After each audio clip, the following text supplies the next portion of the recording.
I am the most faithful they've ever seen. I'm so sexy and faithful that you don't even understand who the you're dealing with, okay? I'm the best looking faithful to ever touch this game, okay? When we killed Ian Terry, the sweet potato. I love it. I thought I was gonna walk in here, it's gonna be some black people with the sweet potato. Fucking Bojan. Alright. Kale. That's exactly how we would always say it in the house. It's like, kale.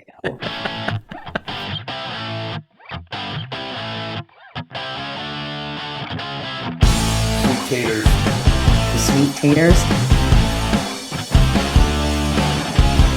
Sweet taters. The sweet taters.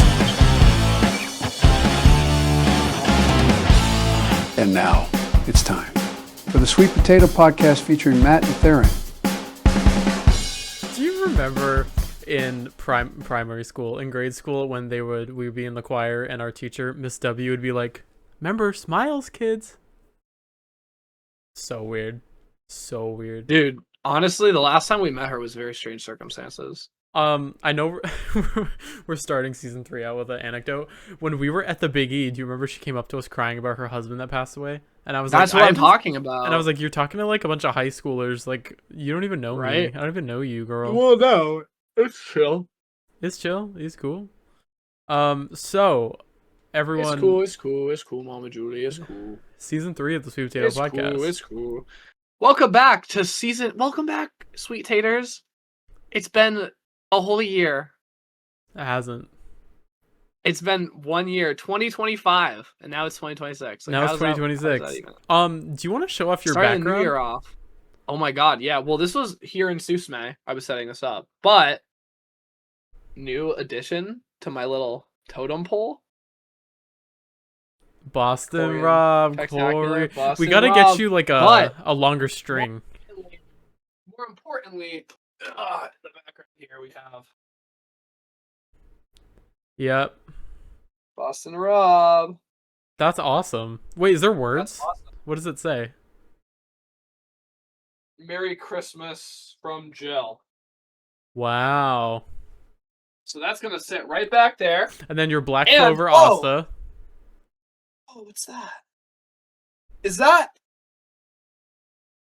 podcast merch? Podcast merch with the new logo. It's simple, it's simple. This is just our beta design, but beta design. I have actually had I've heard some critique of the new logo, specifically the new shirt. So they're gonna remain nameless, but let's just say 2 people that we know very personally. One of them said that the shirt too simple, didn't like the design, and said it's more of a I'm gonna go to work and wear this shirt and not a podcast merch. Which, I mean, they kind of clocked it on the head. I feel like that's. I mean, to be honest, I also had some feelings when you showed me the. Right, you didn't love it. I also the other. I think there should be I think there should be something on the back. So that was the other critique, is they wanted it to be orange still with the black logo, which I don't necessarily agree with. And then I like the shirt being black. Honestly, so here's an idea I had. If we do this, and then because I like the simple design, it makes it like more like wearable. Yeah. Because it's hard to pair like an orange shirt with something, but this is like a black shirt's very easy. So this with the logo, and then do like on the back like maybe like a black and white like outline of our logo. You know, that's what I was thinking. Like a white outline of the potato himself. It's a first draft. Okay. Yeah. It's a first draft, and also we have a new potato, which is looking freaking fire. What is the potato's name? So we don't know. Have we ever done this? I was Have thinking. We ever named the potato? I asked you that recently, and you were like, "It's his name's Sweet Potato," and I was like, "I don't like that." That's not. I did not say that. You did. We didn't have this. No, there's no way. You're thinking of something else. No, I'm not. You literally said that. What if we name? Okay, hold on. We should name all of them different. What was the first potato? Well, so here's the thing. I think we should name the first 2, but should we let the viewers name the third? Whoa. Okay. Should I put it up on like Instagram? That. Maybe, yeah. And just like look at comments. I do also think that we could maybe we should name the third potato Ryan. Based off the person that drew it, yeah, I'm sure that they would they would love that. So this is going to here's be our first. Hold on, let me pull it up. Let's see. Here's our first logo. Oh, that's not right here. That's not it. That's not it. Do I have to pull it up on? I think I have to pull it up on the Google. I like how our Instagram goes straight to Tracy Melissa Gorga. Oh, Melissa Gorga. Melissa Gorga box. Her box is right here. Let me tell you something. We did so many things last year, and we're gonna do so many more stuff this year. Let me tell you, the year's just beginning. Yeah. The year is just. We're also not going to be swearing anymore on the podcast. Absolutely not. No more swearing on the podcast. After some valid criticism. People's kids watch this. You know? Okay. Like, we need to provide for those people. Okay, so that's the first. AI. That's the first.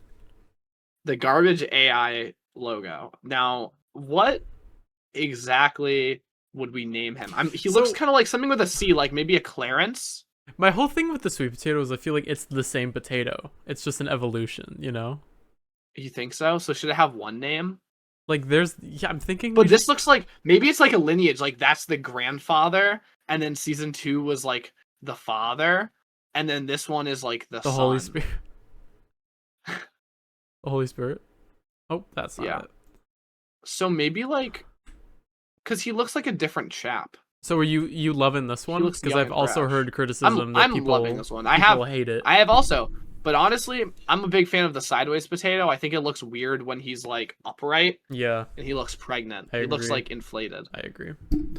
I like this one much better. Another thing is this little edit I made yesterday, which was fucking fire. Oh, I saw that. I was like, is that really the only picture you have of me like that you could use? It's the only. Yeah, there's not. Isn't that so sad? There's like no good pictures of either of us. Yeah. Maybe like, well, maybe we'll have some soon. So. Oh my god, do I have a story about that?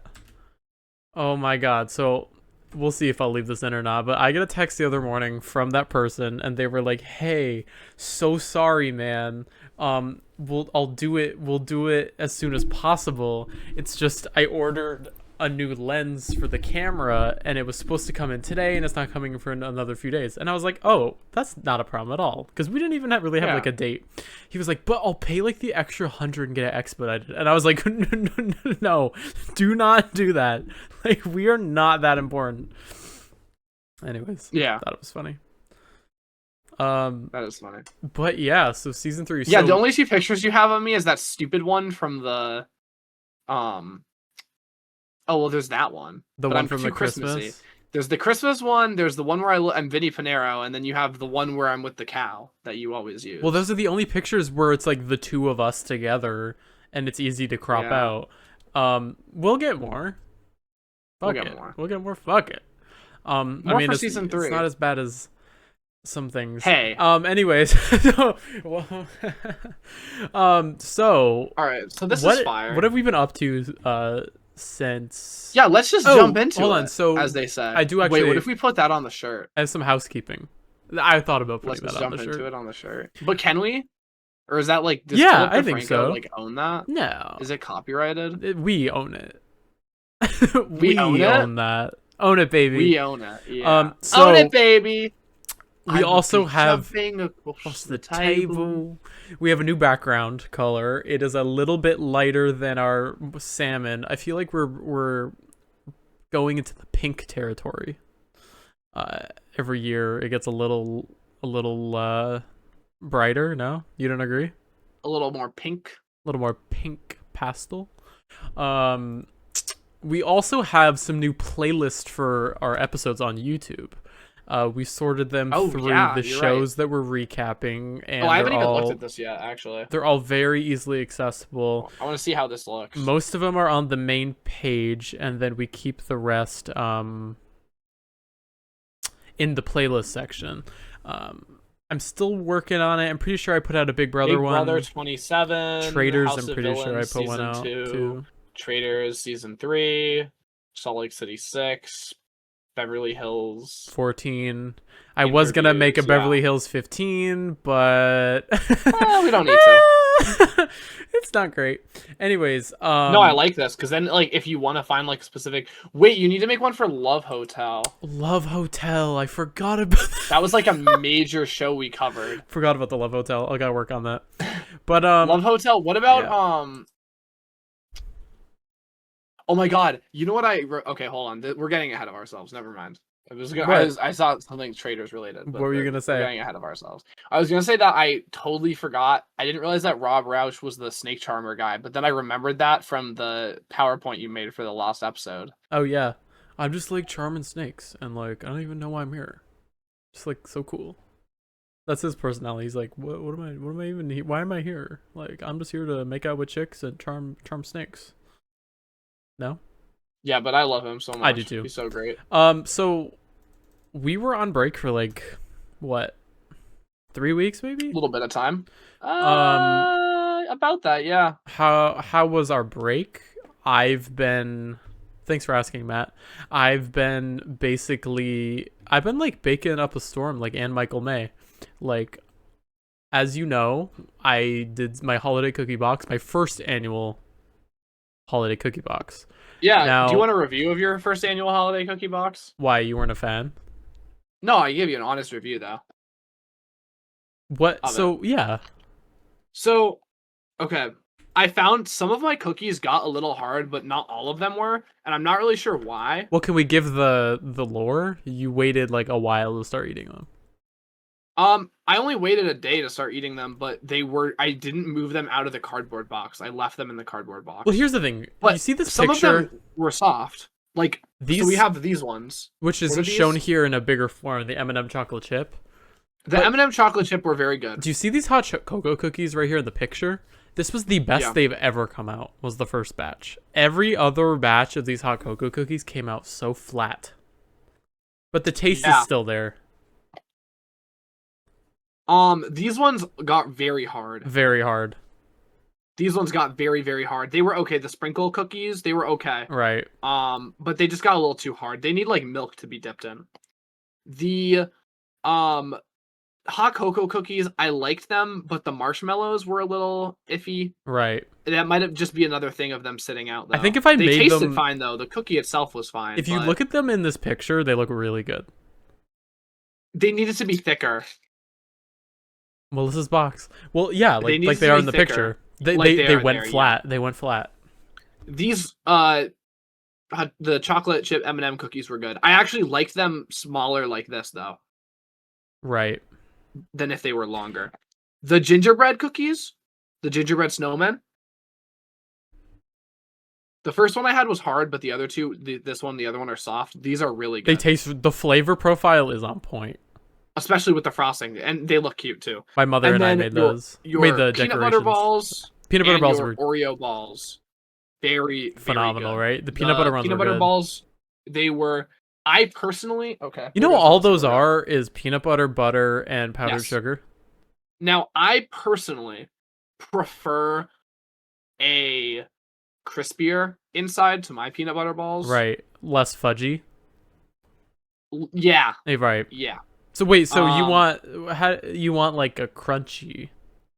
There's a way. I don't know exactly how to make them though. What's the texture? How to make them?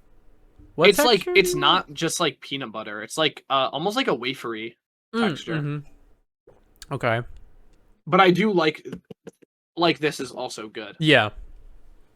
For sure. Well, thank you for the review. Next year we're gonna go even harder. Good job. Next year we're gonna go even harder. Yeah. What have you been doing since? Working, at the Y. Working 5 to 9. At the old big Y. 9 to 5. 2-3 jobs just to survive.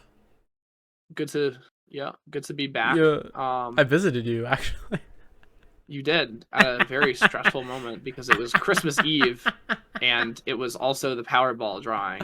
Brittany, show me the Powerball! Show me the Powerball!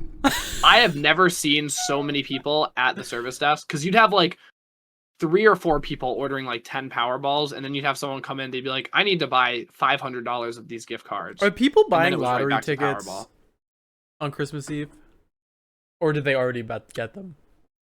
Some people were, but it was almost all the Powerball. Yeah, that was that's actually very unfortunate. They had it on that night. It was just people coming up and they're like, what's the big one tonight?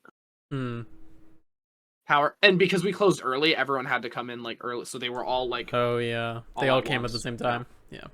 Yeah, they all came at the same time. My friend Zach, he's gay. He went on a gaycation. My friend Neil bent over and this happened. here's a picture of the snowman.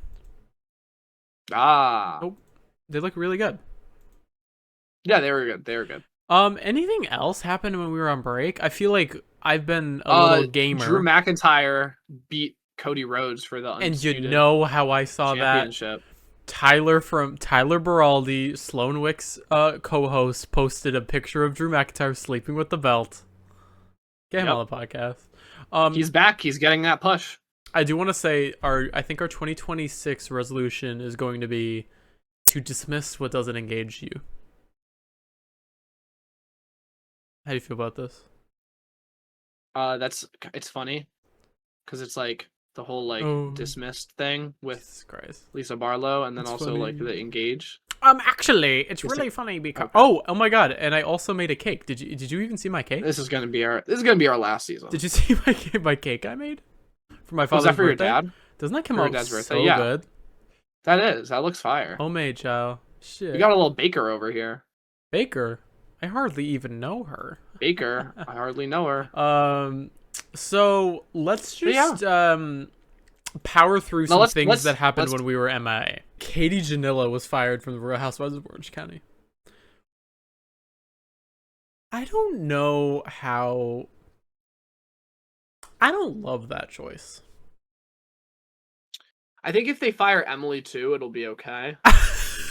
But add it to the Theryn hates Emily compilation. She's just gonna be stuffing food in her purse. That was the greatest comment of all time. Well, because that's like her shtick. Like the seasons you didn't watch, like her shtick was like they went to a sauna with Heather Dubrow and she brought like a Jimmy John sandwich and was eating it in the sauna. Yeah. Well, that's shocking. It's so weird. Another thing is Mr. Beast Games Season 2 premiered. Yes. With our girl, friend of the pod, it, Sue Smey. We watched the first 2 out of 3 episodes and it was fantastic. Threw a little viewing party here and we loved it. Let's just say I was working, so you know. It was fantastic. Love to see our friend Sue.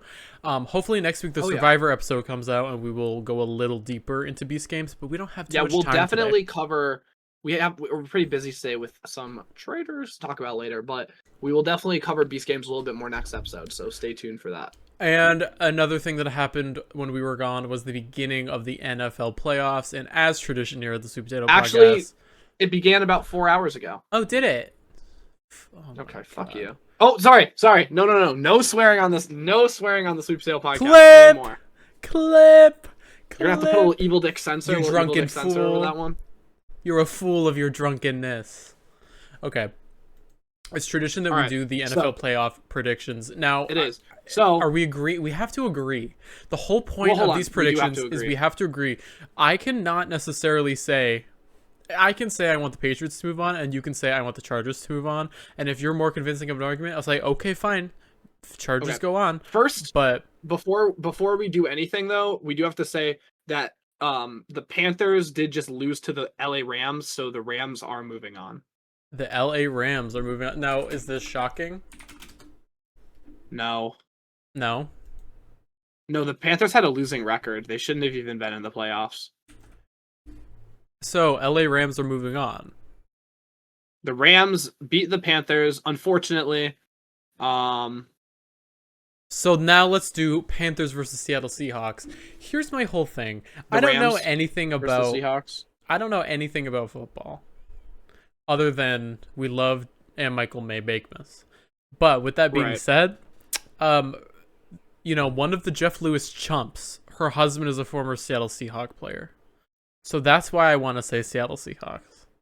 Okay, so I will say that the Seahawks are coming in as the 1 seed, and the Rams and Seahawks are both very good teams. They're both very, very good teams, and they are divisional rivals. But I did see a graphic that every year when a Pope.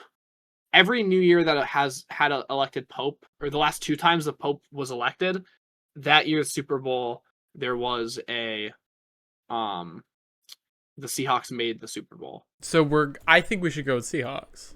So but I feel like the Seahawks are not gonna make it. And that also graphic, I don't really know how accurate that was. Well, I want to believe it, and we're gonna go with it. Okay, we'll say that the Seahawks. That's I think there's a good chance that the Rams, but they're very similar teams in their quality. San Francisco versus the Philadelphia Eagles. I think the San Francisco 49ers are definitely gonna win. Really, you think so? The Eagles are terrible this year. You know who else is terrible this year? Terrible, terrible, terrible. What do you call it? The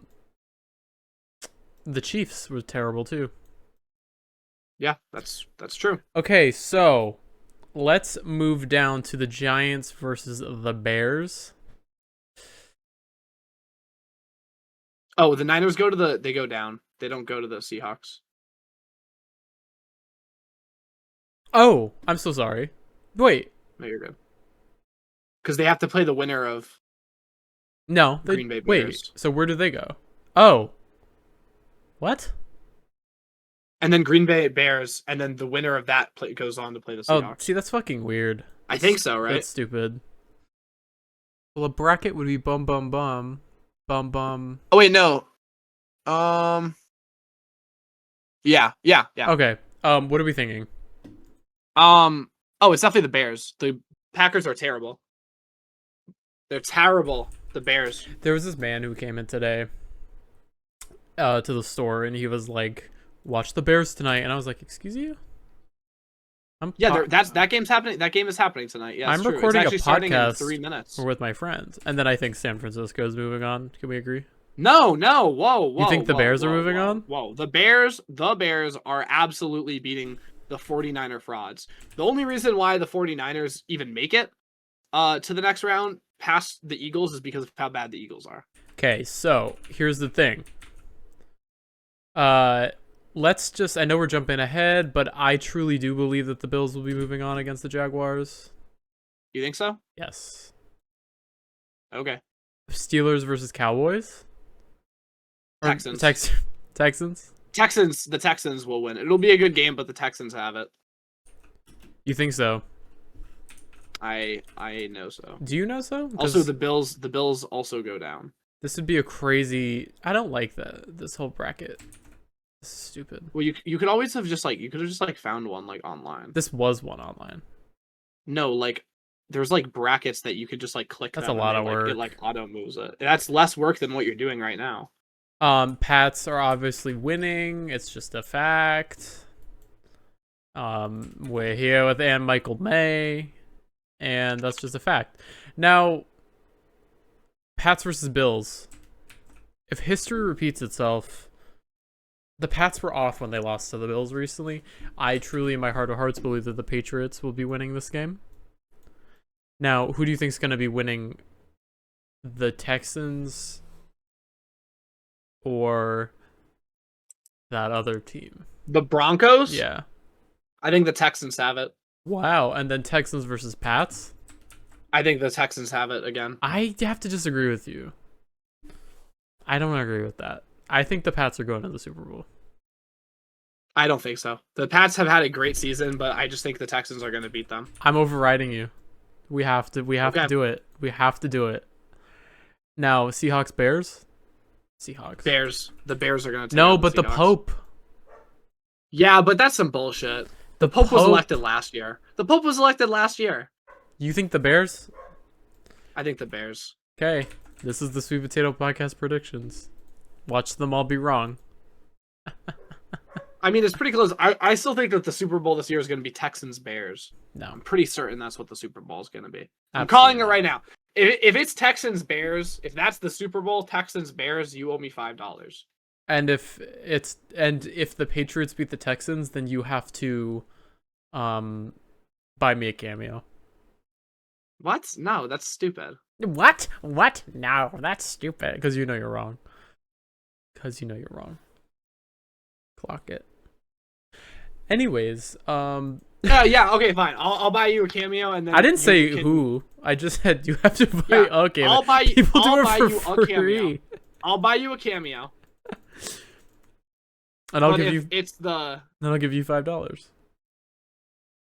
well, because okay. How about if the Texans beat the Patriots, and if they don't play, it's a draw. But if the Texans and Patriots meet each other in the middle at the AFC Championship, and the Texans win, then you buy me a cameo. Sure, 1000%. Okay. And then I think the Bears are going to win the Super Bowl. Fire. Should we take a break and then move on to our recaps? Break time. Sweet taters.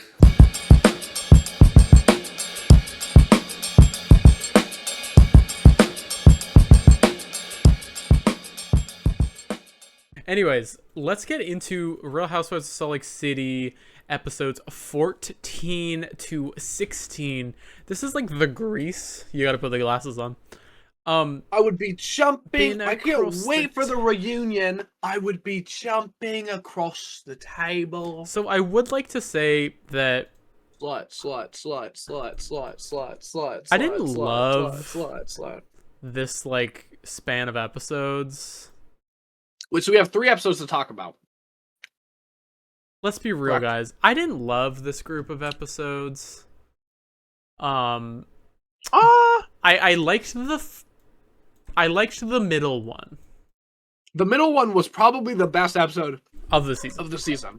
So let's just recap really And the quick. finale was pretty good too. Episode 14, they're still in Greece, and they're still in Santorini, and it's Mother's Day. And Meredith was on the phone in the middle of an argument, and she picks up her phone, and Oh yeah.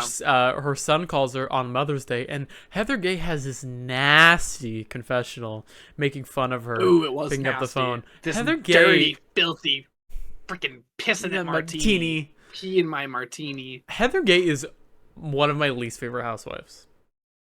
She's so thirsty. She's the thirstiest on Salt Lake. And And she has one she's black more thirstier eye, than she- Brittany. I don't Yeah. know.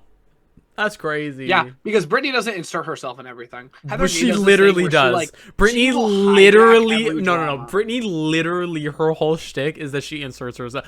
What about me? That's No, but it's literally different. her shtick. Hold on. Hear me out.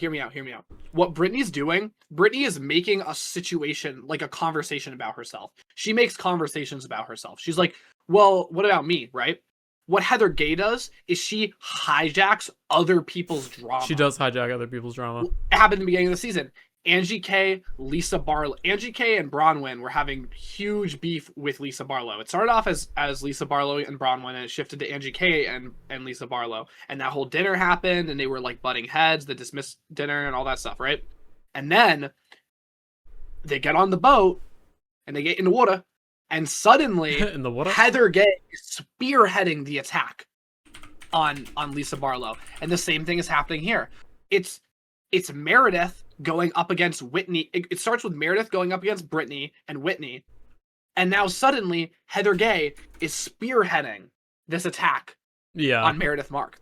She's claiming she sees, drama, and she's a bandwagoner. She has no reason to be at the front of this whole debate, but she is.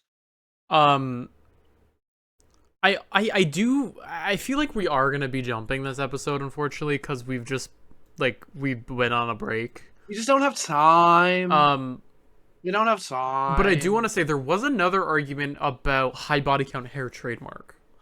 Yes, Brittany trademarked high body count hair. Angie K was not a fan of it, and then she starts like low-key slut-shaming Brittany. I don't know. I It was mean- like silly beef that didn't really matter. Yeah. Now, But, episode 15 was iconic. So let's start off with, they split up. Bronwyn has lunch with Whitney and Mary, and they're basically saying, like, I'm worried about Meredith. I'm worried about Meredith's well-being.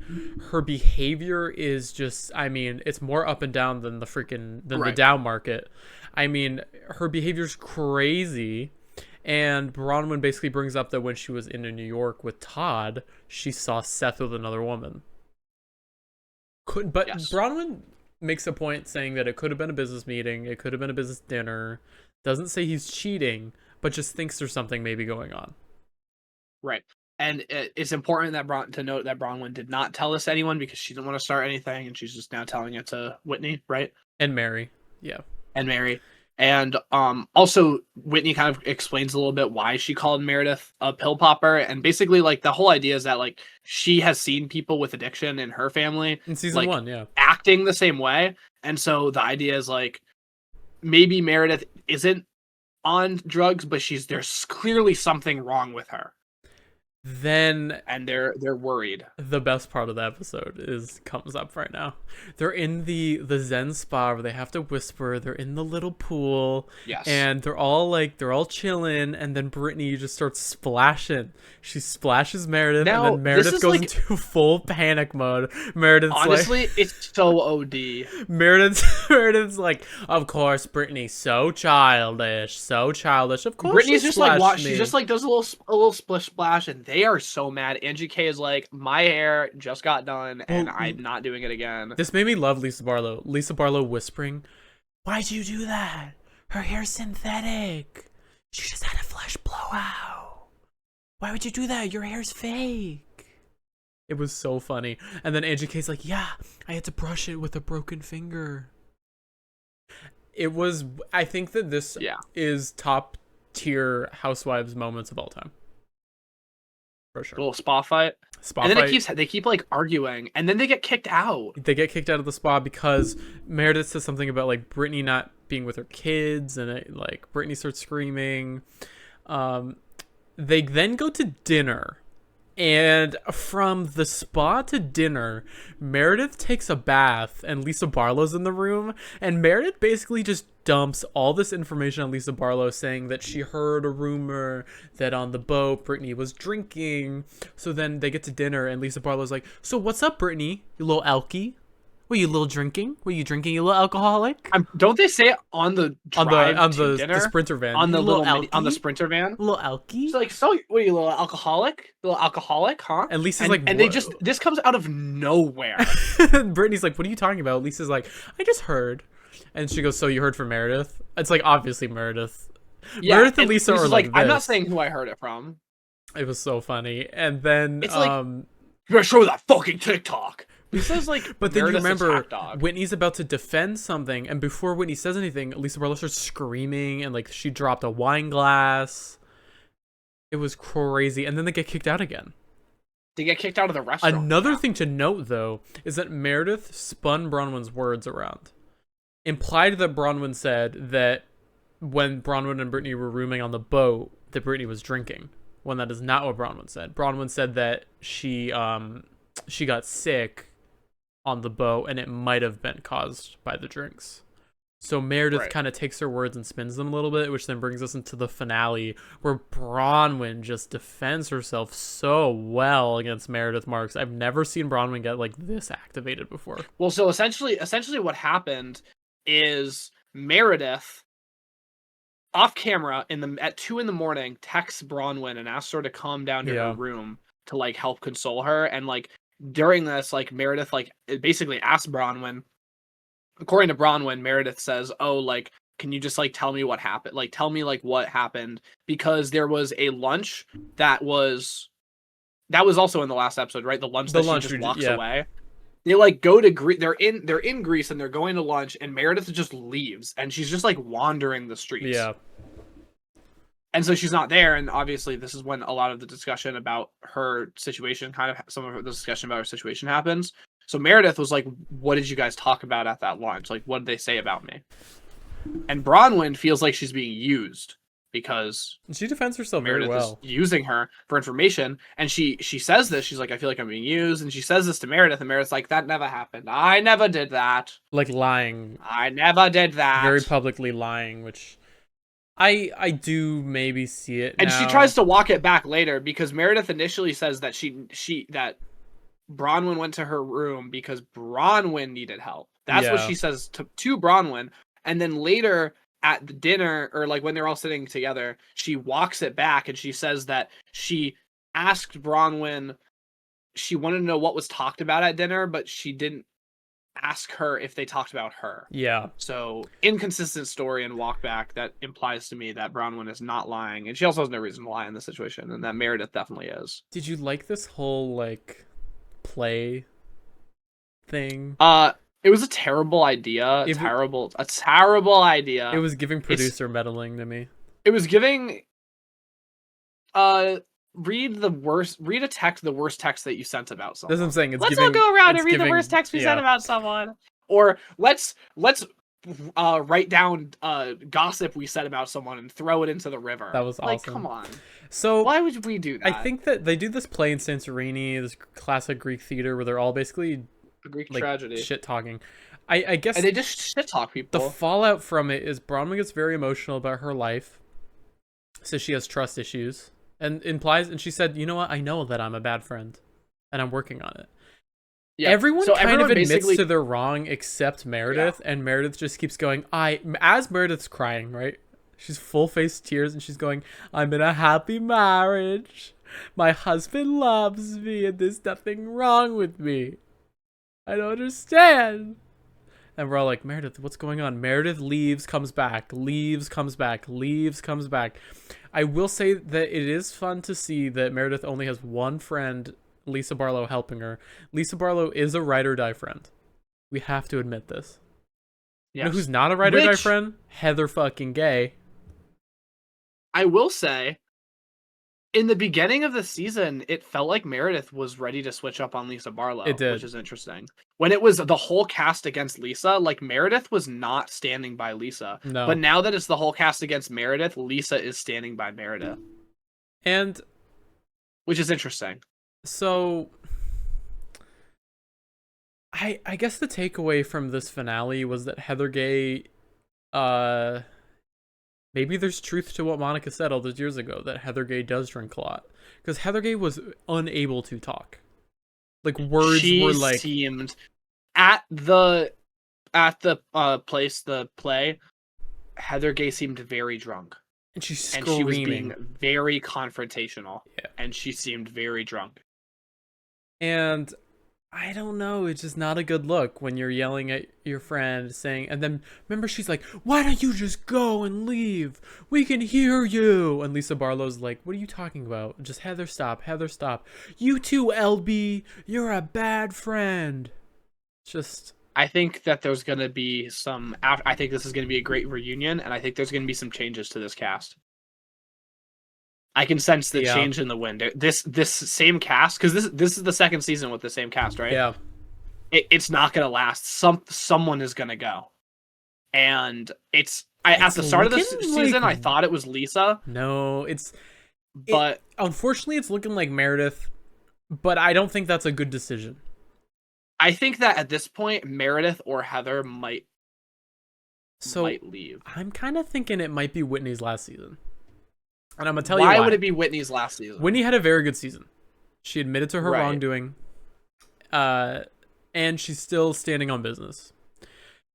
A part of me thinks this might be Whitney's last year because there's a lot of, like, insinuating there's problems in the marriage. And then there's a lot of, well, my business failed and it's not getting any better. And it's another season of her saying that this is the hardest year of her life. And she's the last seat on the reunion chair. And... I'm just saying that maybe it's time for Whitney to go. Like, I understand Whitney has had one of the best seasons, okay? But this is also her first good season in 6 years. Where it's like, how much more of Whitney do we need to see?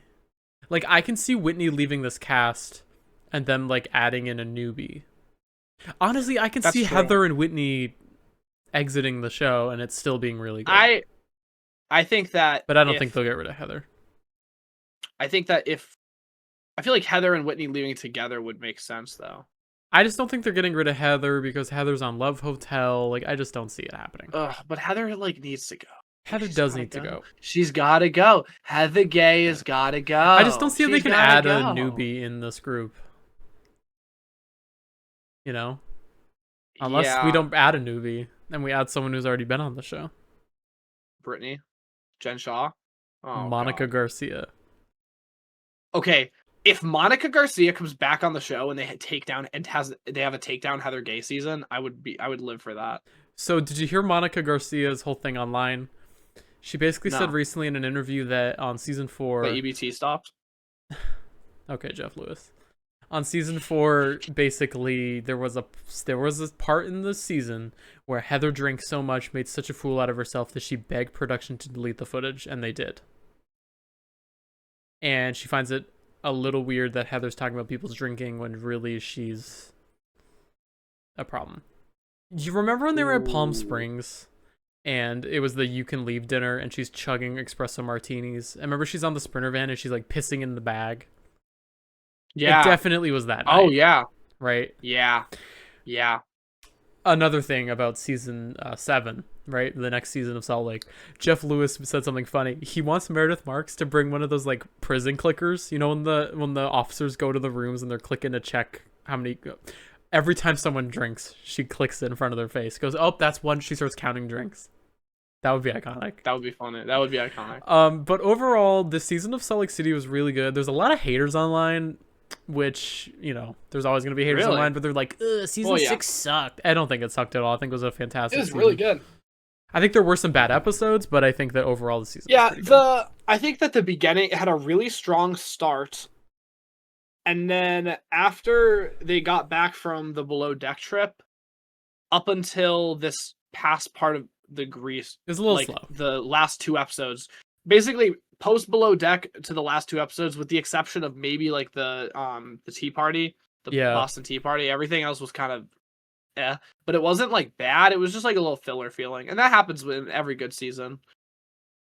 Yeah, but I think this reunion will be good. I have high hopes. I think so too.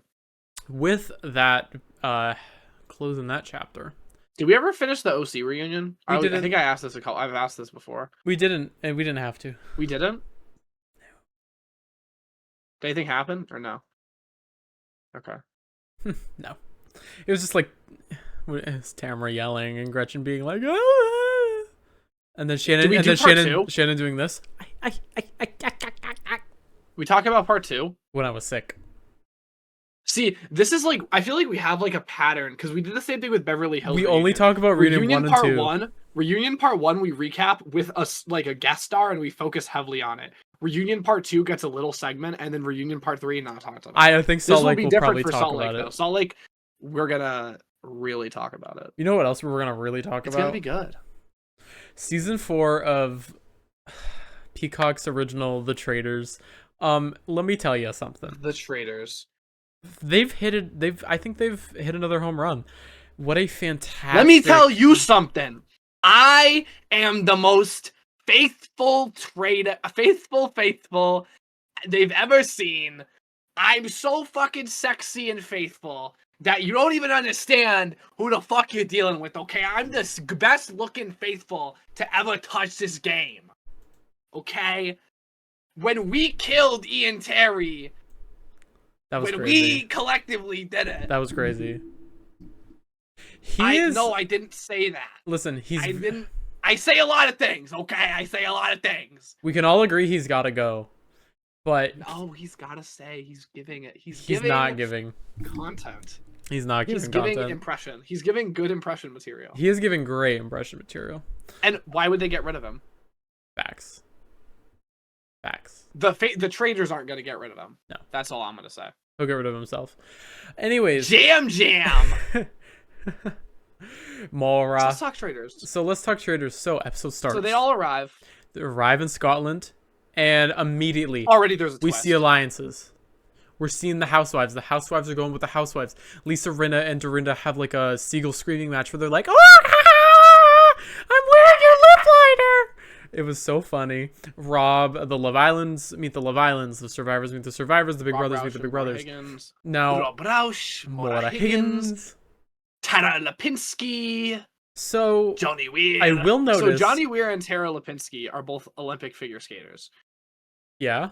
And they both I thought you were asking me that question. You're like, so they're both Olympic figure skaters. They are best friends in real life. I liked Tara Lipinski. But they don't know that. like other people don't know that, so they're trying to keep it low key. Yes, because people care about the two of them. They're threats. That's what I'm saying. They're like we're keeping our relationship on the low. I'm like, no one cares. You're filler. You're filler NBC content because the winter games because the winter games are in a month.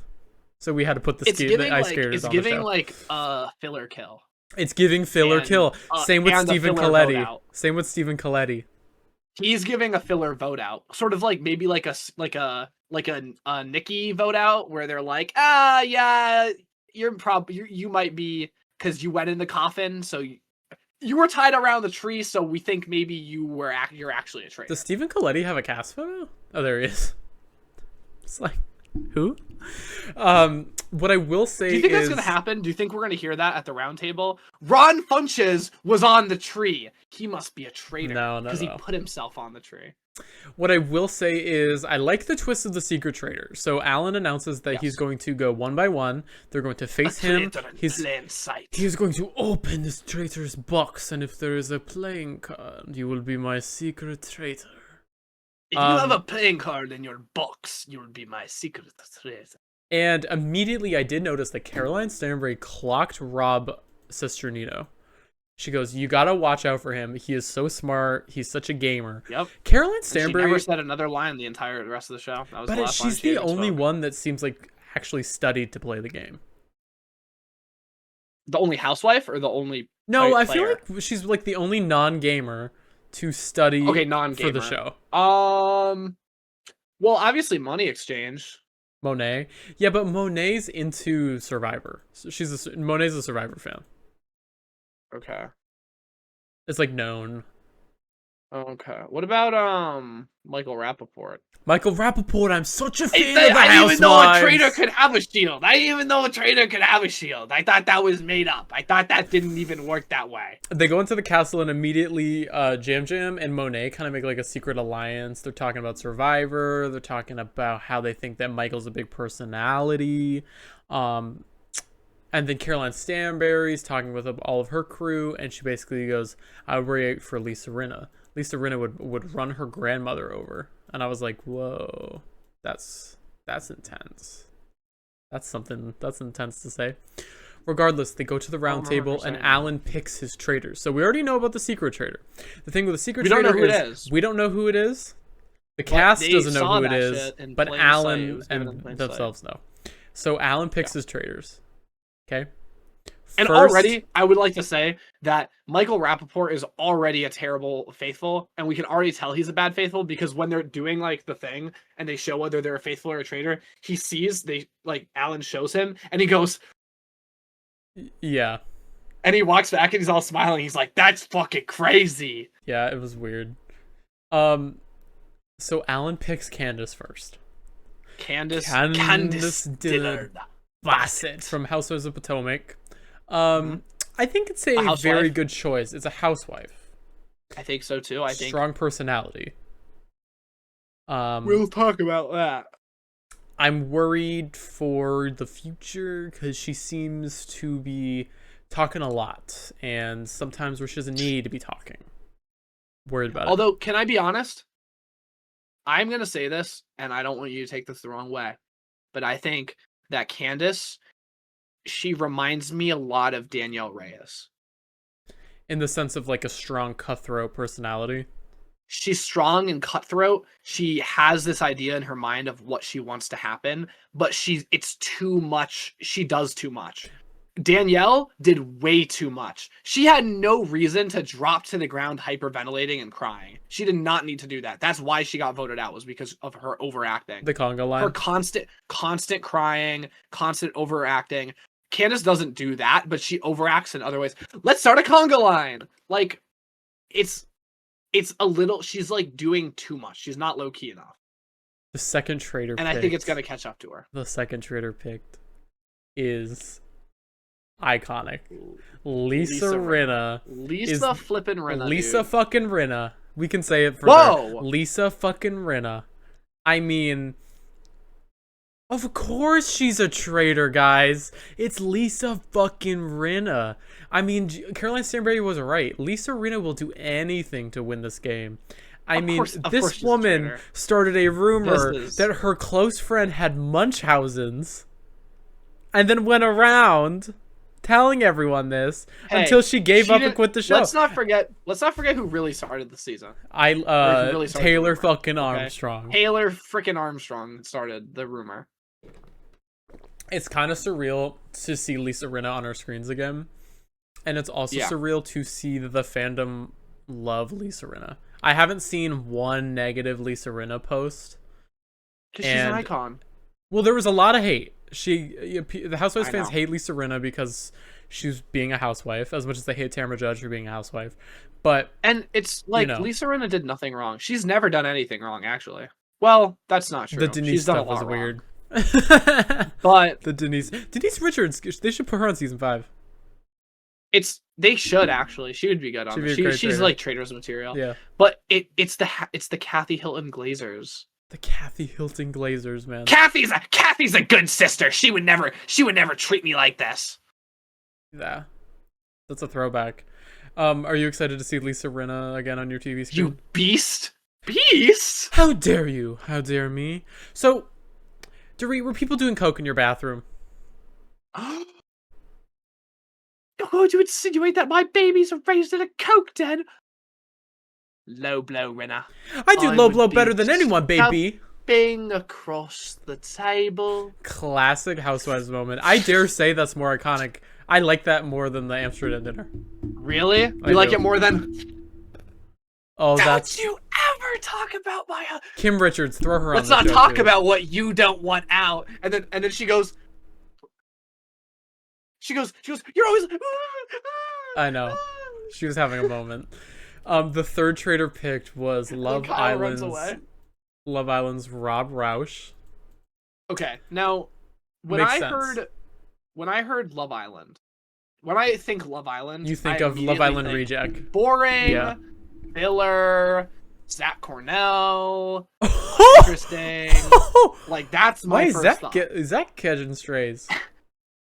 And then, dude, little did I know. I'm gonna say it right now. Rob Roush is my favorite of the season so far. Really? By a long shot. This guy, he has this the way he plays this game is so good, and he's so likable. When he's like in the house with the faithfuls, he's this like he puts on this like act where he's all like he's just like nonchalant and he's all like I'm cool, and he acts kind of like how you'd expect a Love Island guy to act. Mm-hmm. But he's actually really smart and like has been a really good trader so far. And when he's in that turret, oh my god, he is such a diva. It's so weird to see him in the turret with Lisa Rinna. Lisa Rinna. Because he like, it's so funny. it's great. When, it's so when funny. Lisa And I will Rinna say, like, and Rob Roush from Love Island are playing chess. I was like, what is going on? oh my god, when he did that, we'll talk about that. But I genuinely, that was one of the most. I was like, is intense Tara things. gonna like turn her head? She was over on that? the short list, Right? I was like, And what's she's her just like- name? She's like, well, let me watch them play chess. Tara doesn't know where she is. I'm convinced that Tara signed up for the wrong show. I'm convinced that she thinks that this is like House of Villains or Big Brother, and she's like, what Okay, so the traitors are chosen, and they meet in the turret. Alan lays out the rules for them. There is a very specific rule about the secret traitor Mm-hmm. and how this works. So they will not meet the secret traitor. Neither will we. But the secret traitor, excuse me, the secret traitor cannot kill anyone. However, they get to make a short list, which is a list of 4 people, and the traitors have to choose from that list of 4 people Mm-hmm. who to kill. Now, I actually really like this twist. If it lasted longer I than did it too. did, I would like it more, but we'll talk about it. Yeah. I will say the first mission was really fun. The first mission, it was a classic Yes. boat mission. They had to split up into 3 teams and row their boat, And find these Yep. coffins. And they had to get coffins. that had Some money in coffins them. had money, some didn't. But when they brought the coffin up, they had to put it in an empty grave with someone's name, kind of like the Moai head. It was similar to the Moai Yes. head one. But if there was a coffin in your grave, you were up for elimination. Everyone else would get immunity. And there was some drama. First, I remember they threw it into Ron Funches, And he was like, "Oh man, why'd they throw it in mine? Aw, shucks." And He's so like it caused drama when they threw like, it. They threw it in Michael Rappaport's. Michael, what the fuck? What the fuck? Who the fuck put a coffin in my grave? That's not. I am the sexiest, most sexy, most smart, bestest ever, faithful ever. Sure. Okay? What'd you just say? Faithful ever. Bestest what? When we killed the Bestest traitor? Okay. When we I say a lot of things. I say a lot of things. Okay? Remember he was like, remember. He was like, I grew up in New York, and you're either a fighter or a bad street talker, and I'm a bad shit talker. He specifically said, growing up in New York, if you wanted to make by, you had to be a good fighter, a good basketball player, or a crap trash talker. I was a crap trash talker. What does that even mean? What is a crap trash talker? Well, he's also like, I will say he brought drama to a breakfast table, which I wouldn't have thought that would have ever happened. So yeah. There you go. The mission was really fun, though. I will say. Another standout was once the clock was down to like 5 seconds, and another team brought one of the coffins, and they were about to throw it into Portia Williams's. And if you remember, Michael Rappaport was like, "Well, Portia's is the closest. Let's just throw it in." Didn't that happen? Yes. But he doesn't want to go against the housewives. Now, Candace in the car ride told Portia that Michael said he's targeting the housewives. Okay. Bold, very bold move. This rubbed Portia's Portia the wrong way. confrontational person. This rubbed Portia the wrong way. And Candace knows Portia's a confrontational person, so very bold to lie. And Portia doesn't like this. And she gets upset, and she confronts Michael about it. And Michael says, "I'm offended. I would never say that. I'm offended that you would even imply that I would say that I love the housewives. I have a housewife inside of me. There's a housewife inside of me. I love the housewife. If you're gonna imply, let's go see who talked. I will say show me who said that. Now that's top tier reality TV when you go, what? Let's go talk to them right now. And then my favorite part of the episode is when Monet's talking to Rinna, and Monet's like, shh, just watch the show. I was like, what's going on? And Portia's like, Candace, you said this, and Candace goes, "No, I didn't say that." Remember Atlanta when they're talking to Candy, and Candy goes, "Who said that?" And Portia goes, "Who said that?" Portia goes, and then Phaedra goes, "Who said that?" It was like, who said that? It was like, it was a full circle moment. Candace goes, no, you misunderstood me. I didn't say that. And then Portia goes, oh, you're right. Okay, never mind. What? And then Candace goes, "Mora, you were in the car. Did I say that?" Oh my god, Mora's like, I genuinely do not remember if you said that or not. I can't. I have a pretty bad memory, but I don't think you said that. We need to pick a traitor. Get the traitor out of the car. My partner is Rob. I know Rob is not a traitor. Mora. I like Mora Higgins. I will say. She's funny. With her little latex suit. Damn, with her little latex suit. So, episode ends. First murder shortlist. To get their shortlist. Lisa, so the first Rinna, murder shortlist. Candace, and Rob. They're all deciding on who to murder. Now, if I remember right, the murder shortlist was Rob Roush, Ian Terry, Eric Nam, Mark Ballas. That was their first shortlist. And we move into episode 2.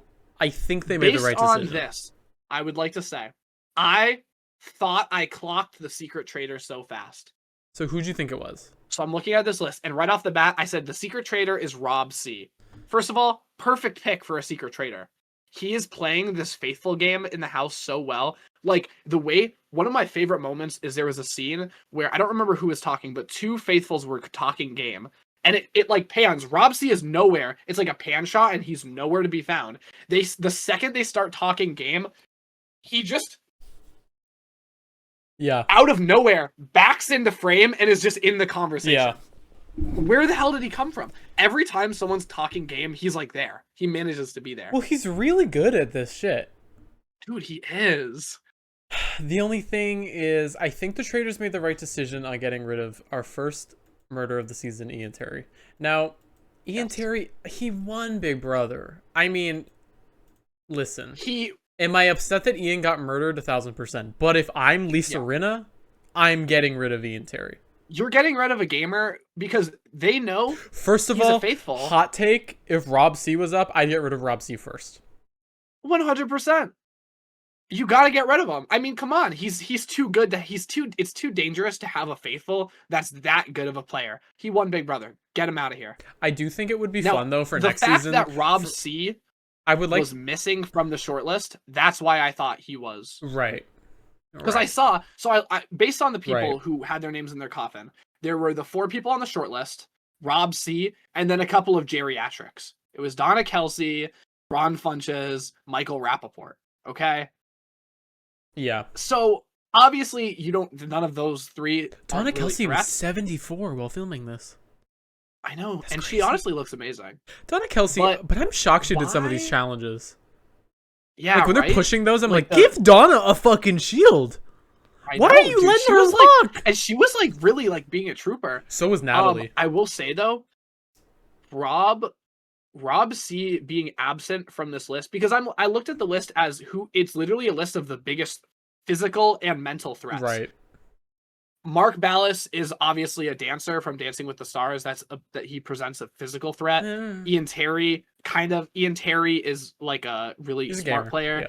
Yeah. He's a gamer and a good one too. And Rob Roush, another guy who's like, if you know Big Brother, physical. Ian beat Dan. So the only person to do so. Why? And out of that list, those all make sense. I get Eric Nam, but why not Rob C over Eric Nam? And that's when I saw that, I'm like, Rob C must be the secret traitor. I think next season, the first murder they should do like a Boston Rob and then bring them back into the breakfast table the next day with no explanation and then make them a traitor. Because I do think it's a little, I wouldn't say unfair because like, yeah, we're playing a game, but like sometimes it's unfun for Ian Terry did not have a single scene. You got no scenes. You know what I mean? Like at least Rob's like and it's that Dorinda thing too, where it's like Dorinda could have been so good last year. But could she have really? Because Dorinda is still here and she's really not giving anything other than Michael Rappaport's I will say she made this one TV moment this episode where they enter the breakfast room and she's last and she starts crying and all of them give her a standing ovation. That was really funny. Yeah, but like it was so like extra. Like it felt like why do they need to do that? She's not getting confessionals. She's not giving anything. So I thought she's not was drinking traitor. As much. Because I was like, they're not really showing Dorinda. But maybe she's just not making good TV. Did that. She's not, because she's not drunk. So they're like they cut her off from her alky, and now she's like. I think the term I think the term "little alky" is really funny. I think Lisa Barlow put Lisa Barlow on the show. Yes, Lisa Barlow and Meredith Marks, put them on together. No. But imagine season 5 with Lisa Barlow and fucking Monica. No, what's her name that we were just talking about? Or her Wild Things, Denise Richards. Her Wild Thing. And Lisa Barlow. That would be crazy. I like how you know Denise Richards by her and her Wild Things. Love that. Yeah, that one season show. That's like her classic. It's not. It is not. Imagine I'd on the Traitors. Oh my god. She would never, but I love it. Maybe now the Housewives will be more willing to do it because of Rinna. I was showing Julia like the clips, like I was showing her the Amsterdam dinner. I'm like, that's Eileen from Days of Our Lives. As if like that helps. Oh, that's so funny. So Ian Terry is gone. Did I X out? We have to murder him. Did he get murdered? I think I murdered Ian. He was at the start. I think I murdered Ian Terry. Good. What I will say is episode 2 was really good. Yes. We go straight into the mission. Now the mission was the pushing. They had to push with the chairs. They have these giant chariots. 3 of them. They need to push them downhill and uphill. It looked like they started off where they did the giant heads last year. Because remember they had to walk up that hill? That's where it looked like they filmed this. They're basically pushing it, and they have to stop. Every stop, there is a shield token up for grabs, where you can basically put the shield token in the chair and then sit on the chair, which means you have the shield as well as you don't have to push. There's also money to grab for the prize pot. Now, the first 3 who start and they have 45 minutes. 45 minutes to do no it, timer. and there's no timer. So they have to count. First 3 on the chair, if I remember correctly, was Caroline Stanberry. And it was, I believe, where is she? Tiffany and Maura, maybe? No, Candace. Candace. Oh, Candace, right. And they get to the first stop, and some seats switch. I don't remember exactly. I don't think Caroline did start. Caroline did start, I remember. Caroline did she start? Okay. I will say what was memorable is Colton was like, let me use strategy. Colton was like... Lisa was one of the first ones to get on. Lisa Rinna, yeah. Yeah. Colton was like, I don't want to go on right now because I want to go on later. Gave it to Maura? Same with Stephen Coletti. I'm pretty sure Stephen Coletti gave his shield to Dorinda, and I remember him having like a confessional saying like, my mom would be proud because I should be pushing and I'm stronger. Wait, who? And Stephen Coletti, right? Who? Who's Stephen that? Is he a cast member? He gave Dorinda his shield and was like, my mom would be proud of me pushing thing. I actually liked that logic. And the more I thought about it, I was like, yeah. And then I was like, why is Donna Kelsey not being pushed? Because well, so here's the thing, right? It doesn't make, especially this early on, it doesn't make sense to have someone who isn't like smaller on the chair because it's just going to make the challenge more difficult for everyone. Right. I also thought about that too. There was a big point. Of course, then Colton does. Yeah, Colton, the biggest like muscle jock of all of them, gets on the thing. What I will say is Maura gets on the thing. No, he's also gay, right? Yes. So he's like Gabby. Right. So Maura gets on the chair, and there was like big drama because Maura was like, I finally got a shield. I'm safe from elimination. And then I got the shield. Jam Jam gets the shield. And Jam Jam gets the shield. Takes her shield. And Jam Jam is like, he's like,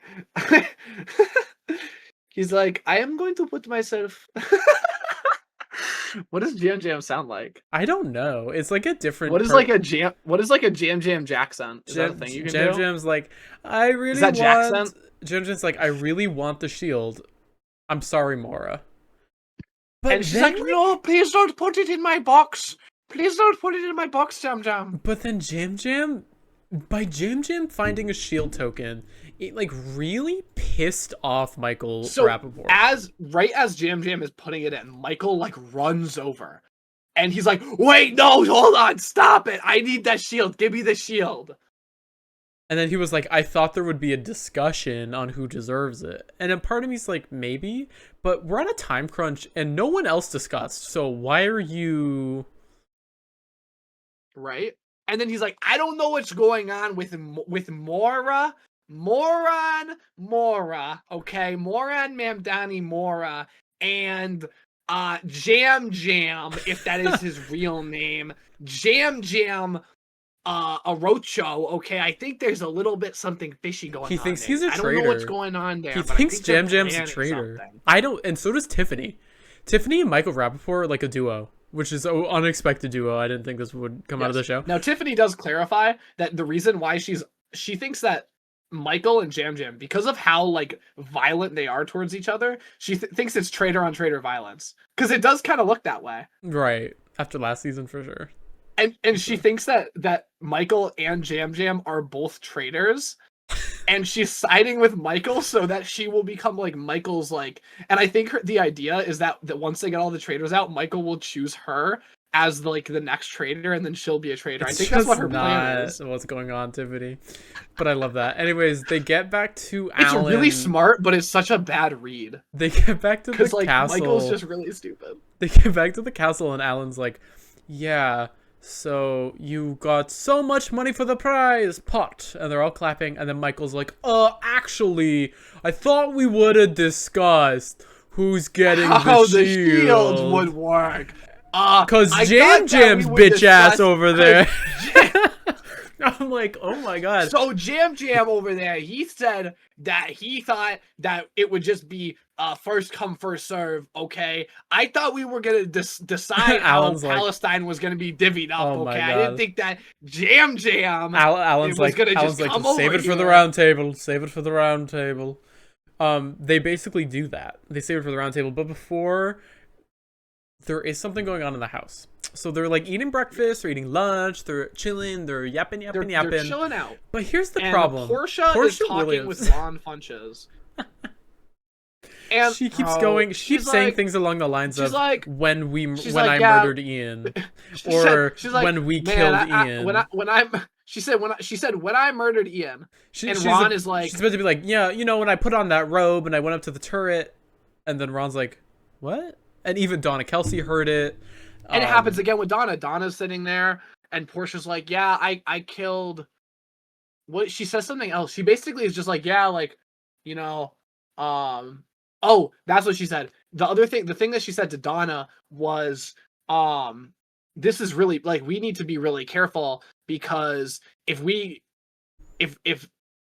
send a faithful home, then it's like we killed two faithfuls. She's like, yeah, we killed two faithfuls. Like, we don't want to kill two faithfuls. And I get what she was trying to say. Yeah.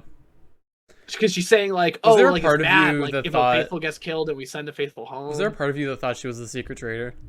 No. You thought she was just making mistakes? Yeah. Yep. I firmly believe that she was making innocent mistakes. I'm like, there's no way. There is this thing, though, going around the house. She's like, well, there's 4 traitors. She says that. She's like, there's 4 traitors. And Ron's low-key clocking her shit. How do you know that? Here's my thing. How do you know there's 4 traitors? Ron's not in the wrong in any way, shape, or form. And I like how we'll get to the round table, but the way that Ron handled himself at the round table was, I'm the only person with 3 solid points of evidence. You guys don't have any evidence. You guys should believe me. But I want to say one quick thing. There is something going around the castle about how Donna Kelsey's not opening up, and it's sus. Colton is like, Monet said it too, I believe. I'm pretty sure. Yes, that Donna is a traitor because she's being a little cold. Ever since they did the secret traitor thing, she's been like cold and standoffish. Like since the beginning, they said that she's been just a little different. Which is like whatever, but in my mind, I'm like, maybe Donna Kelsey's not trying to say I think Portia's a traitor in the foyer while Portia's coming down the stairs. Right. I was like, guys, whatever. They get to this round table, and let me fucking tell you something. Ron brings up 3 very clear. So they talk about points Donna. Of evidence. They say, okay, this is why Donna. Natalie Anderson calls out Donna. And is like, right. Well, okay, hold on. I will just say though, Natalie Anderson literally says like 3 things during this roundtable. She, I think, starts it off maybe. Mm-hmm. Does she even start it off, or does she start off the next one? I remember her starting this one off, and I remember her saying something along the lines. She really clocked Donna's shit. She's really not in the show though. The other person clocking Donna is Candace. Candace is really being like, Donna, I think you're a traitor. You would make a great traitor. And Donna's comeback was kind of iconic. She goes, I kind of understand that, but so would you, honey. And I was like, oh, that was crazy. The fact that Candace got away with this Portia nonsense is crazy. I think that it's interesting how little Colton was involved in this roundtable, considering he was the one who like first pitched the idea to like a group of people that Donna was a traitor. It's crazy how little Colton's involved in the show. Because I feel like he does, like he was like the main person that told Donna. We haven't even talked about Icon and Kristen Kish when she's trying to butter that piece of bread. Did you clock that as well? When the top chef can't even butter the bread. The round table. Ron Funches brings 3 pieces of evidence against Portia, but then someone's got to open his fucking mouth. Actually think it's Jam. I think when we killed Ian, and then Moore's like, who's we? Okay. I do want to point out that there is hypocrisy that was happening at this roundtable. Michael said when we killed Ian, and everyone was so quick to say he was a traitor, but those same people were defending Portia on her slip up, her 3 slip ups. Well, I do Which, think like, that I do think that there is something to the let's not get distracted by Michael's bullshit and let's vote on the clear evidence that Monet brought up. Monet was like, we're getting distracted. There's too many voices. Let's all focus on one thing at a time. Because I believe that is the strategy. If I'm sure that there's a strategy where a traitor can just start screaming about some other bullshit and they get sidetracked. Luckily enough, these 3 traitors are not even being clocked once. Well, except for by Donna Kelsey. Right, but like that wasn't like, you know, the most serious. Yeah. But so they all go around, which is shocking because Candace should have been clocked. Because how did she get away with lying? Because Portia's a dumbass. Well, and genuinely she is was a like, dumbass. oh, I guess I misremembered. Listen here. Oh man, listen I here, forgot Mora. Listen here, Mora. Shut your mouth, Mora. He gets pretty mad and starts honestly, yelling. I'm the most faithful of the faithfuls, and we're all like, we don't I'm care. here for it, honestly. No. I'm all here for Michael Rappaport because it's So, entertaining. Portia Is Williams, it entertaining? Portia Williams, yes or no? Portia Williams is the first banish, and Yep. Lisa Rinna even voted for Portia, which pissed off Caroline Stanbury and Dorinda. She didn't like Dorinda how was like, she went off. Why would she vote for a housewife? Why would she do that? Who would you have voted for? As a faithful or a traitor? It doesn't matter. Yeah, you're right. Either way, I would have voted for Portia. I would have voted for Portia because of the evidence. Here's the thing. This early on, it's very easy to send the first people to go home typically go home based on some BS. Some personality. Do you remember when Donna Kelsey's not opening up enough? Well, you didn't watch season 2, but I remember, you probably are aware of this. Trishelle, the winner of season 2 with CT, remember she starts going on this thing about Peppermint off of nothing, and then sends Peppermint home because Peppermint's big, loud, trans, and Trishelle's like, we need to get rid of her. And it's kind of like, well, Peppermint didn't do anything worth banishing. And like, if you can make it through the first 3 weeks on getting people out with some evidence, you can avoid that. Right. So you shouldn't be voting unless someone you have a because of their mere situation where people are like, well, Sierra actually swears too much, so I think she's a traitor. But like, if you can like make it past the first 3 weeks, then you can typically get around that issue. And seeing Portia, like, if anyone has any possible evidence that points to them being a traitor, you have to vote them out this early on. Mm-hmm. Yeah, you're right. I'm kind of sad to see Portia go because I think she could have been a little more. But you know, that is what it is. Some people just aren't. It's funny though, because Candace Dillard-Bassett did this whole thing at the beginning where she's like, people think that because I'm a housewife, I'm dumb, and that housewives are just dumb, but I'm actually not. And then we have Portia, who's like, yeah, I killed Ian. Well, Candace worked in the White House, so. Right. So, that was episode... Well, that was not episode 2. Because they all go back, and then Alan has a little gift for the traitors. They have to do a murder in plain sight. I'm loving the murder in plain sight, and this one was very fun. If they pull off the murder in plain sight, they get to meet the secret traitor. They get to meet the production plant. No, I'm just kidding. And when that happened, when they said that, I didn't get it at first, but I think that was a last-minute decision. I think they had to switch that because of what happened. And we'll talk about it more, but because of how the last roundtable went, I think there's a reason why they... I kind of thought like that... Yeah, I agree. So they got the short list. Well, this short list... Well, before, they have to do a murder in plain sight by going to the they don't kitchen, opening a picture frame, grabbing a box of tarot cards. The tarot cards will have the murder tarot short cards list. have the short list. Yep. So, and then they have to put one in the fire in the breakfast room. In order for them to do this, they're all kind of just like standing around, and Candace pulls Lisa Rinna aside and is like, we have to make a distraction.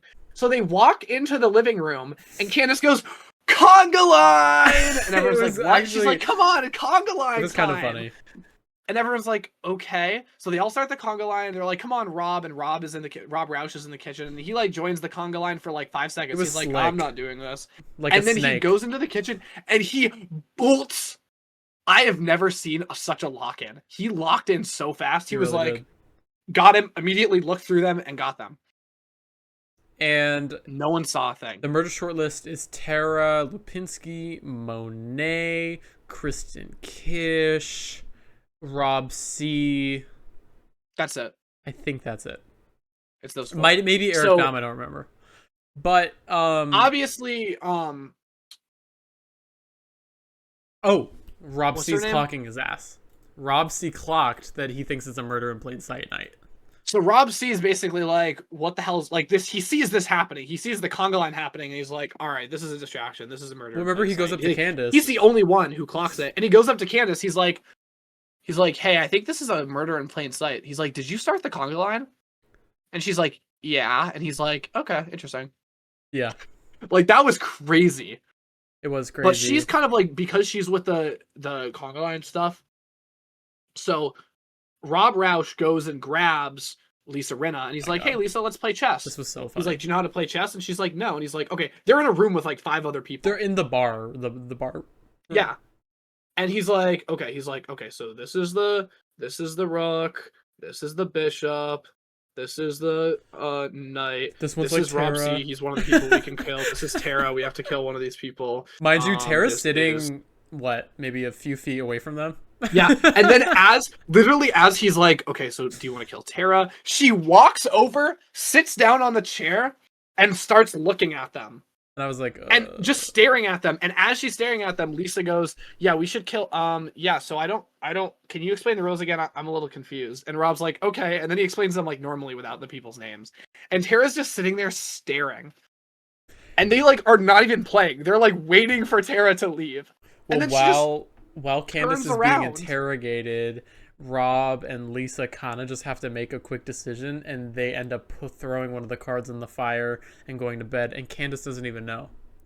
We wake up in breakfast, and we do find out, unfortunately. Oh, and I would like to say, before we continue, when Rob C showed up on the short list, I knew he wasn't the secret traitor. I was so sure I clocked who the secret traitor was immediately after that. Who'd you think it was? I thought it was Tiffany. Oh, okay.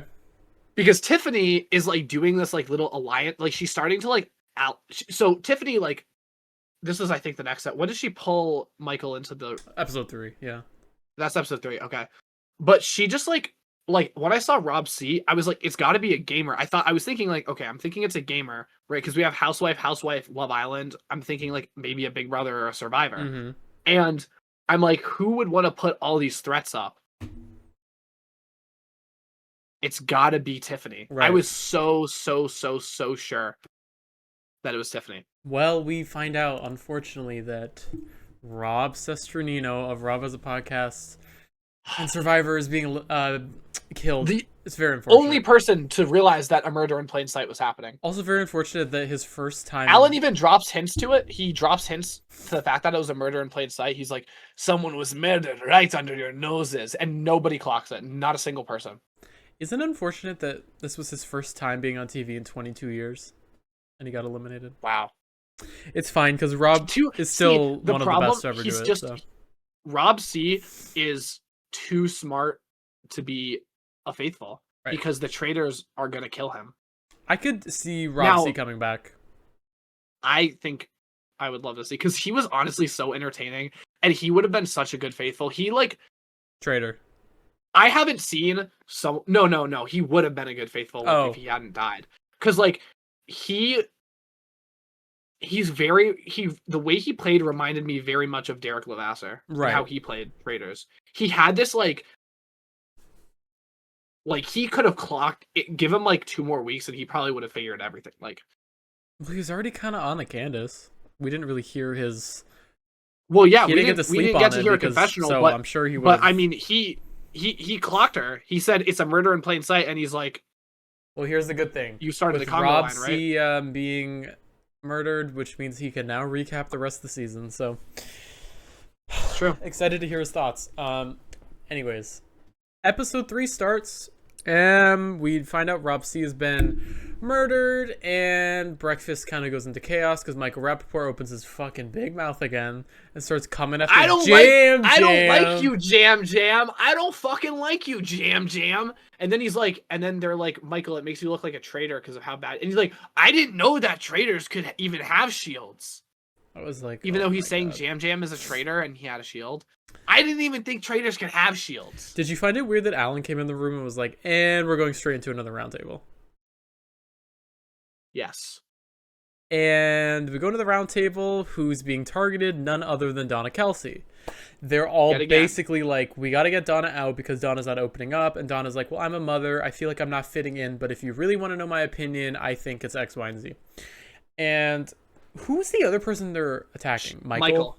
So she brings up Michael. She says she thinks it's Michael. One of the reasons, so we find out that, so Tiffany and Michael, this is I think it's before the roundtable.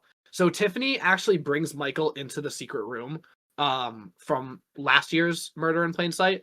And she's like, I agree with you. I think Jam Jam is one of the traitors. And she's like basically talking about how she's pretty sure it's Jam Jam to Michael. And we find out the reason why she's so close to Michael is, like I said, she thinks it's traitor on traitor violence. And part of the reason she thinks it's Michael is because RHOC actually put Michael's name down at the last roundtable. And I don't think it's because RHOC thought Michael was a traitor, but he makes a very good point at that roundtable, the one that they voted Portia out at. And he basically says that Michael is either a traitor who's playing some like 3D like other level of traitors where he's like making it so obvious that he's a traitor that no one will suspect him, or he's a terrible faithful. And either way, losing him will help the faithfuls. True. Very true. And it's true. And honestly, like they need, if they go into, it's not going to happen because of how things have been going, but I genuinely think the sooner they can get rid of Michael, the better from a faithful's perspective, because he honestly is causing so much chaos. And like, do you really want it to come down to like Sandoval last year, where there's a serious vote that can determine if a traitor goes home or not? And he's like, it's Dolores. Yeah. Like, that's a wasted vote. That's like, wait, and it's going to keep happening. He's going to keep writing Jam Jam down. It's going to continue to be a wasted vote.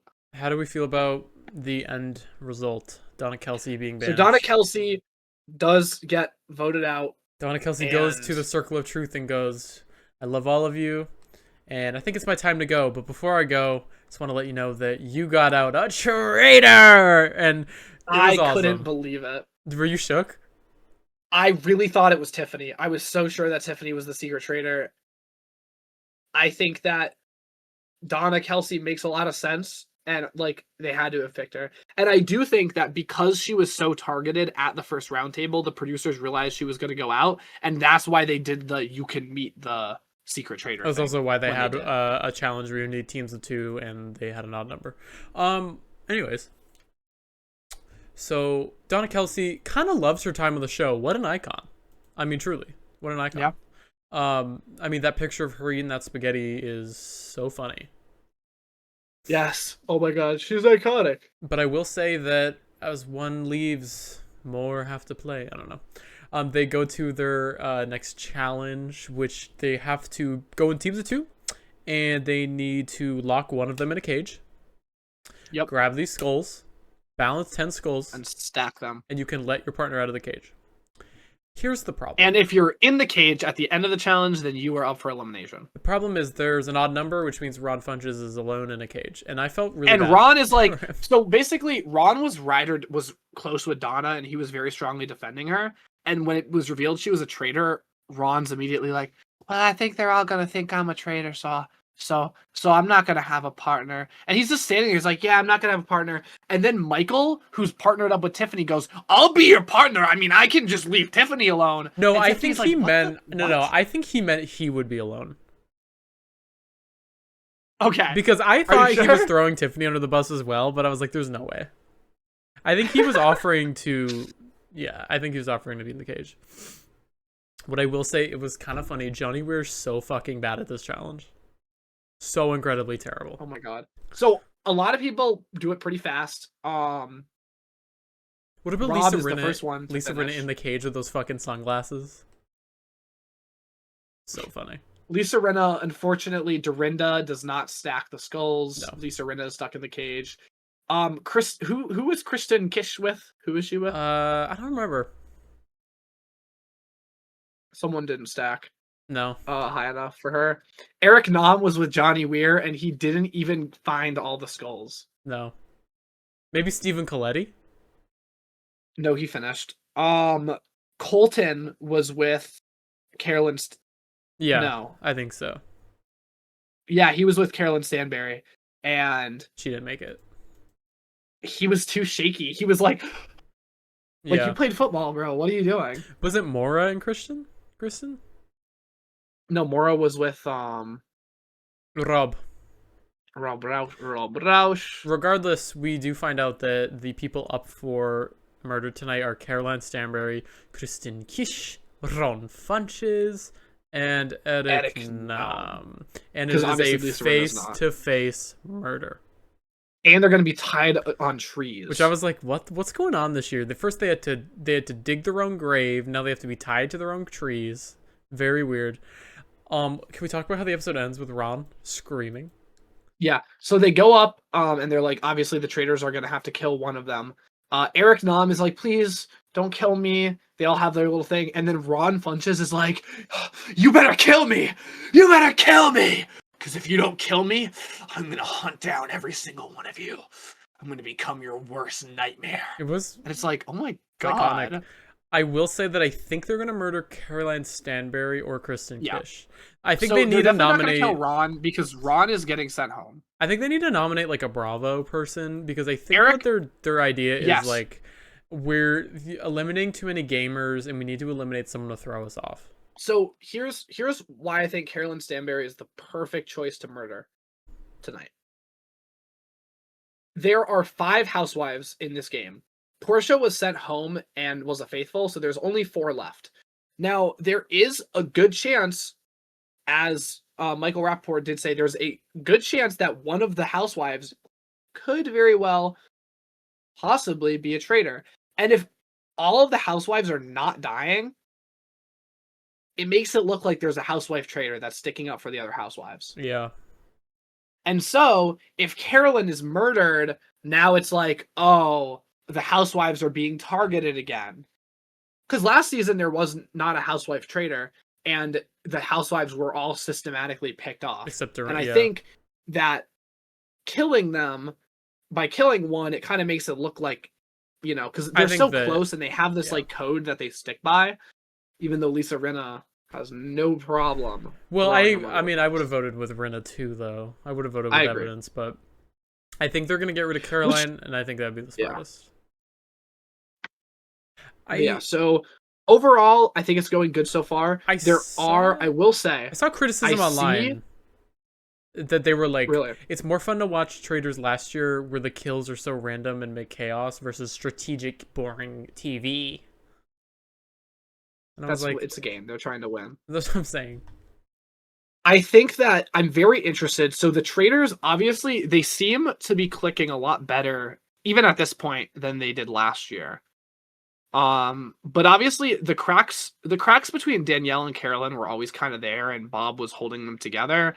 And then once Boston Rob took out Bob, it all fell apart.